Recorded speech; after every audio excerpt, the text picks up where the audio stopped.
Halo semuanya, Assalamualaikum warahmatullahi wabarakatuh. Perkenalkan, nama saya Anastasia Nisa dengan NIM 220803 dari Prodi Manajemen. Tujuan saya membuat video ini adalah guna untuk memenuhi tugas dari mata kuliah Teori Ekonomi dan dosen pengampu yaitu Muhammad Teguh Setiadi, SE, MM, CTMP, CMC, CPGM, CPLM, CIB.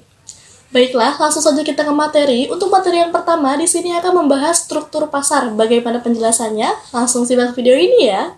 Kita mulai dari pengertian struktur pasar. Struktur pasar atau market struktur adalah suatu variabel yang menunjukkan karakteristik dan kondisi suatu pasar seperti jumlah pembeli dan penjual, keadaan produk, keadaan pengetahuan penjual dan pembeli, sama keadaan rintangan pasar. Selanjutnya, di sini ada fungsi struktur pasar.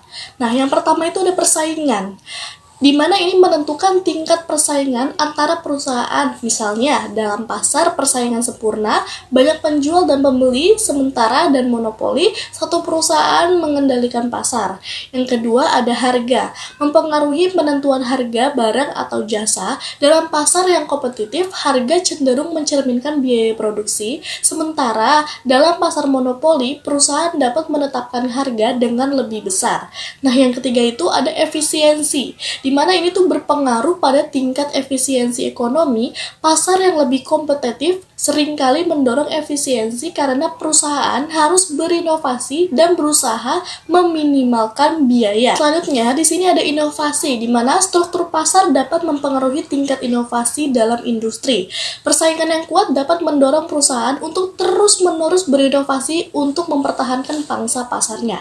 Yang terakhir, di sini ada distribusi pendapatan, di mana ini tuh berdampak pada distribusi pendapatan dalam masyarakat. Misalnya, monopoli dapat menciptakan ketidaksetaraan karena perusahaan tersebut memiliki kontrol yang besar atas harga dan produksi. Baiklah, kita lanjut. Di sini ada jenis struktur pasar. Yang pertama ada persaingan sempurna. Banyak penjual dan pembeli dengan produk homogen, persaingan sangat insentif dan perusahaan tidak memiliki kekuatan pasar. Yang kedua ada monopoli. Nah, ini hanya ada satu penjual atau pemasok tunggal yang menguasai pasar tanpa adanya persaingan yang signifikan. Yang ketiga ada oligopoli. Di sini hanya beberapa perusahaan besar yang mengontrol sebagian besar pasar. Keputusan satu perusahaan mempengaruhi yang lain dan terjadi interaksi strategis antara mereka. Yang keempat ada monopolistik, di mana banyak penjual dengan produk yang dapat dibedakan, tetapi masih ada beberapa kekuatan pasar karena perbedaan produk.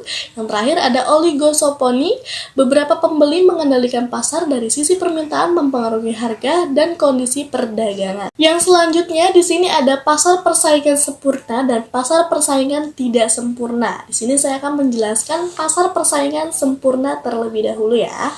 Nah, untuk pasar persaingan sempurna, pasar yang di dalamnya terdapat banyak penjual dan pembeli. Namun demikian, kedua pihak tidak dapat mempengaruhi harga karena harga telah ditentukan oleh pasar itu sendiri atau keseluruhan permintaan dan penawaran.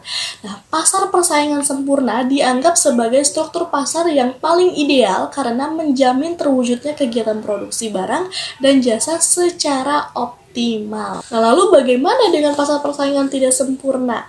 Oke, untuk penjelasan yang ini adalah pasar yang mana selisih penjual dan pembelinya sangat banyak, tapi dengan barang atau produk yang sama atau serupa. Harga yang ditawarkan oleh para penjual di pasar persaingan tidak sempurna akan mempengaruhi terhadap keseimbangan pasar itu sendiri. Pasar persaingan tidak sempurna juga seringkali disebut sebagai suatu bentuk pasar yang tidak terorganisir secara sempurna. Oleh karena itu, jenis pasar ini dianggap tidak sempurna karena adanya kecacatan yang bisa menimbulkan ketidakadilan di dalam pasar. Baik, di sini ada ciri-ciri persaingan sempurna. Ya, yang pertama itu ada jumlah pembeli dan penjual itu banyak. Yang kedua itu ada barang atau jasa yang diperjualbelikan bersifat homogen. Yang ketiga ada faktor produksi bebas bergerak. Yang keempat adanya kebebasan untuk mengambil keputusan. Yang kelima pembeli dan penjual mengetahui keadaan pasar. Yang keenam produsen bebas keluar masuk pasar. Yang terakhir itu ada harga ditentukan oleh mekanisme pasar atau penawaran dan permintaan. Mungkin itu saja penjelasan dari materi 1. Untuk selanjutnya di sini saya akan membahas tentang pendapatan nasional. Bagaimana penjelasannya? Tonton terus ya. Oke, seperti biasa kita awali dari definisi ya. Di sini ada definisi pendapatan nasional, di mana pendapatan menurut KBBI adalah hasil kerja atau usaha. Bila dihubungkan dengan ilmu ekonomi, pendapatan adalah suatu yang diterima seseorang sebagai hasil kerja atau usaha dan imbalan atas penyediaan faktor-faktor produksi yang dapat berupa gaji, upah, sewa, bunga, atau laba. Bila setiap individu, keluarga, atau perusahaan mempunyai pendapatan, negara juga memiliki pendapatan yang dikenal dengan istilah pendapatan nasional. Adapun jenis-jenis pendapatan nasional, yang pertama di sini ada produk domestik bruto atau yang disebut dengan PDB.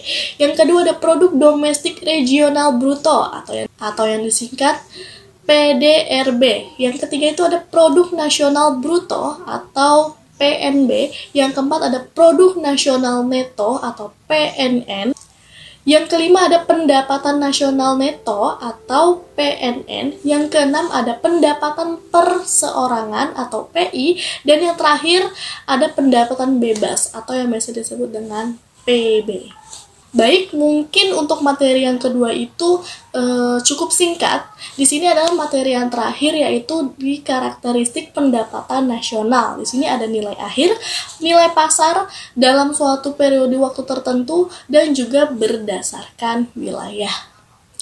Oke, untuk materi yang kedua sudah kita bahas. Yang selanjutnya kita akan membahas materi 3 tentunya. Bagaimana penjelasannya? Jangan lupa ditonton ya.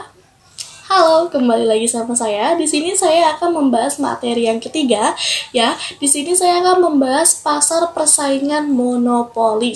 Baik, di sini ada pengertian pasar persaingan monopolitis, ya. Di mana pasar persaingan monopolitis pada dasarnya adalah pasar yang berada di antara dua jenis pasar yang ekstrim, yaitu persaingan sempurna dan monopoli.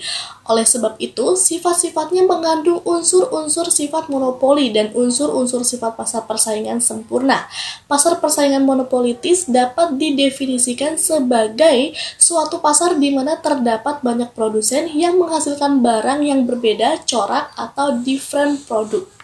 Dan berikut adalah ciri-ciri pasar persaingan monopolitis. Yang pertama ada memiliki jumlah produsen atau penjual yang sangat banyak. Yang kedua, diferensiasi produk. Yang ketiga, persaingan produsen tidak berdasar pada harga.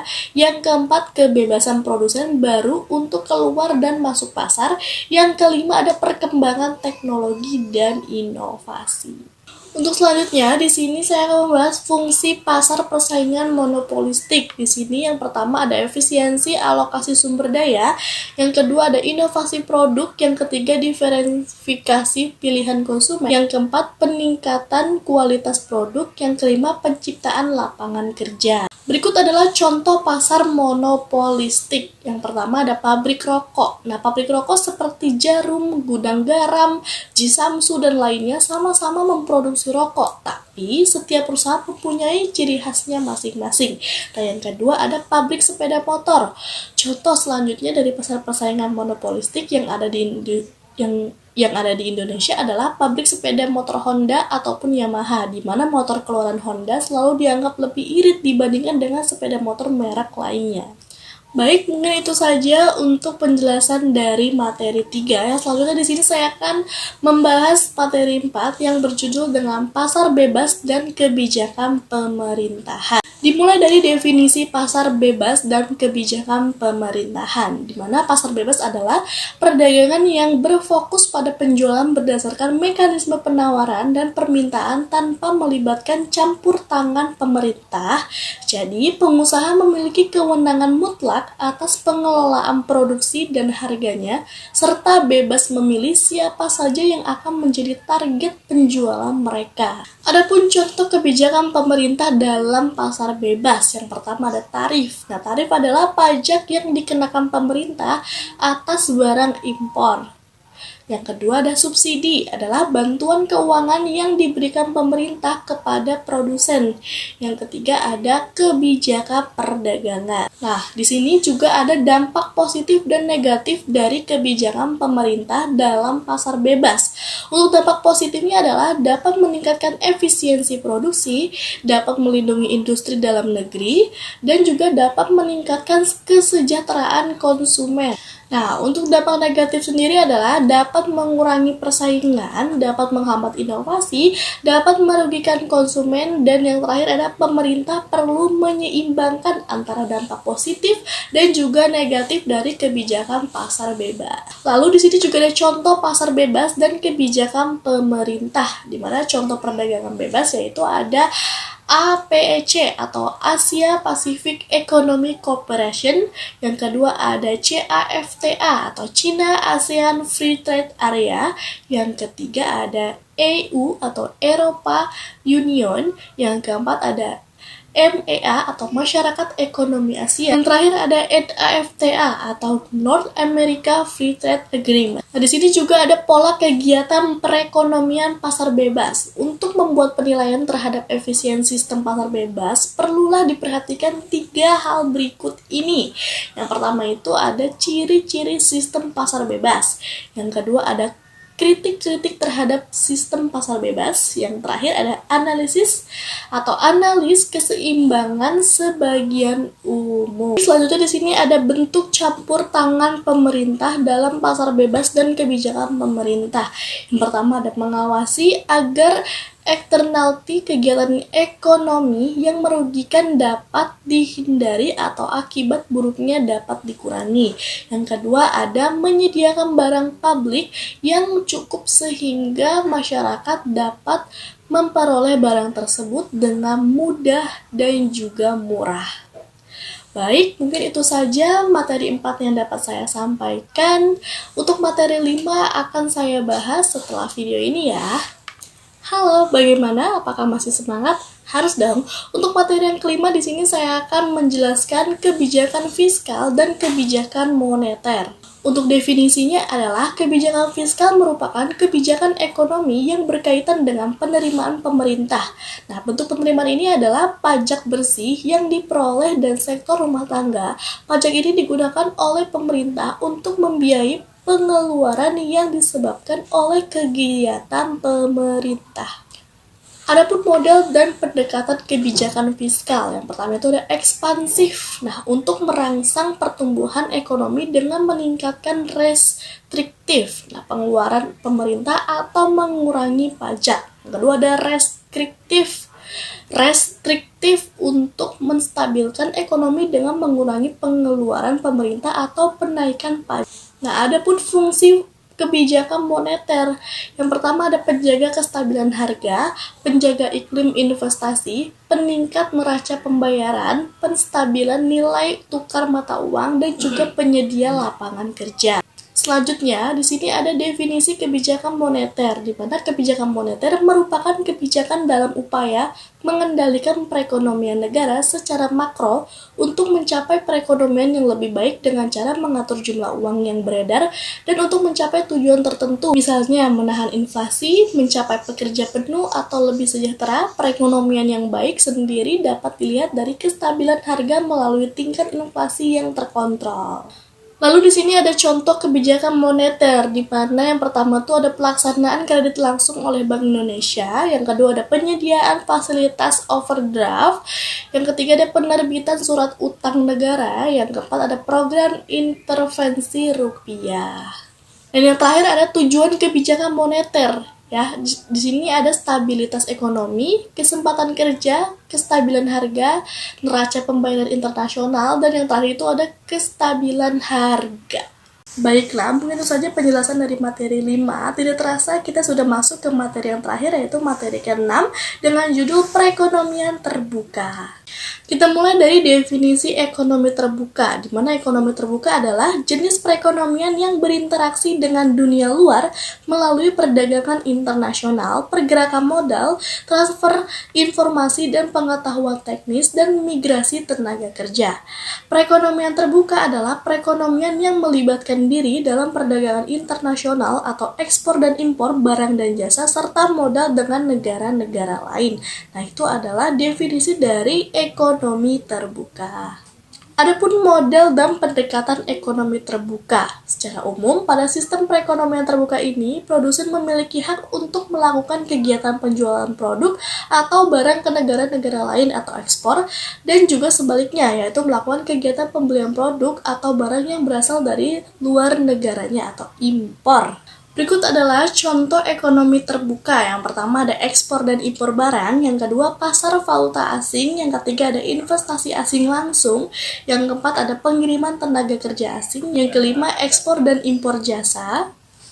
Nah, selanjutnya di sini ada fungsi ekonomi terbuka. Di sini ada perdagangan internasional, yang kedua aliran modal, yang ketiga pengaruh nilai tukar, transfer teknologi dan pengetahuan, yang kelima diverifikasi ekonomi, dan yang keenam adalah pengaruh harga dan inflasi. Dan yang terakhir ada tujuan ekonomi terbuka. Tujuan ekonomi terbuka merujuk pada tujuan-tujuan ekonomi suatu negara yang terkait dengan keterlibatan dan interaksi ekonominya dengan negara-negara lain di dunia. Ekonomi terbuka melibatkan perdagangan internasional, arus modal lintas batas, dan pertukaran mata uang. Nah, di sini ada juga beberapa tujuan ekonomi terbuka. Yang pertama ada peningkatan pertumbuhan ekonomi, diverifikasi ekonomi, peningkatan efisiensi, peningkatan kesejahteraan masyarakat, stabilitas ekonomi, transfer teknologi dan pengetahuan, dan yang terakhir ada peningkatan daya saing global. Baik, mungkin itu saja materi 1 sampai dengan 6 yang dapat saya sampaikan. Untuk teman-teman yang sudah bersedia nonton dari awal sampai akhir, saya ucapkan terima kasih banyak. Mohon maaf banget jika masih banyak kesalahan atau kekurangan, sudah pasti karena kesempurnaan itu hanya milik Tuhan, kesalahan datangnya dari setan, saya hanya korban. Saya Anastasia Nisa, pamit undur diri. Wassalamualaikum warahmatullahi wabarakatuh.